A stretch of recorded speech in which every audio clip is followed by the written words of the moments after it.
భారతీయ చలనచిత్ర పరిశ్రమలో మొదటి నుండి కమెడియన్స్ లో మొదటి నుంచి మగవాళ్లదే హవా కొనసాగుతుంది.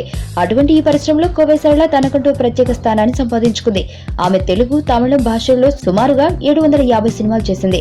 తెర మీద కోవై సరళ కనబడగానే నవ్వని అభిమాని లేడంటే అతిశయోక్తి లేదు. ఆమె బుల్లితెరపై కూడా తన హవాను చాటింది. సినీ రంగానికి ఒక ఊపు ఊపుతున్న కోవై సరళ జీవితం మాత్రం కన్నీటిమయమే. ఆమె మొదటి నుంచి కష్టాలను ఎదురీదుతూనే ఉంది. కోవై సరళకు నలుగురు అక్కల బాధ్యత ఉండటంతో వారి బాధ్యతలను నిర్వర్తించడానికి ఆమె చాలా కష్టాలు పడింది. ఆమెకు ఇష్టం లేకపోయినా సినీ రంగానికి వచ్చి నటించడం మొదలుపెట్టింది.